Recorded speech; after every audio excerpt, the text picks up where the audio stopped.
નમસ્કાર દર્શક મિત્રો, સમાચારની વાત કરવામાં આવે તો મુખ્યમંત્રી ભૂપેન્દ્ર પટેલે બાલાસિનોર ખાતેથી 31 નગરપાલિકાઓમાં સિટી સિવિક સેન્ટર્સનો કાર્યારંભ કરાવ્યો।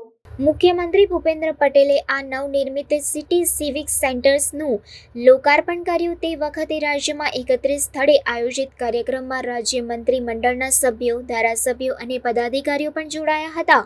મુખ્યમંત્રીએ સિટી સિવિક સેન્ટરની તકતીનું અનાવરણ કરીને નવનિર્મિત સિવિક સેન્ટરની મુલાકાત લીધી હતી તથા અહીં ઉપલબ્ધ કરાવવામાં આવેલી સુવિધાઓનું નિરીક્ષણ કર્યું હતું અને સિવિક સેન્ટરના અરજદારોને દાખલાઓ, પ્રમાણપત્રોનું વિતરણ પણ તેમણે કર્યું હતું। મુખ્યમંત્રી સાથે જિલ્લા પંચાયત પ્રમુખ બાબુભાઈ પટેલ, પંચમહાલ સાંસદ રાજપાલસિંહ જાદવ, બાલાસિનોરના ધારાસભ્ય માનસિંહ ચૌહાણ, અગ્રણી પપ્પુભાઈ પાઠક, મહીસાગર જિલ્લા ભાજપ પ્રમુખ દશરથભાઈ બારિયા, બાલાસિનોર તાલુકા પંચાયત પ્રમુખ Savita Chauhan, commissioner of municipality administration Rajkumar Beniwal, પ્રાદેશિક નગરપાલિકા નિયામક SP ભગોરા, જિલ્લા કલેક્ટર નેહા કુમારી, જિલ્લા વિકાસ અધિકારી ચંદ્રકાંત પટેલ સહિતના અગ્રણીઓ ઉપસ્થિત રહ્યા હતા।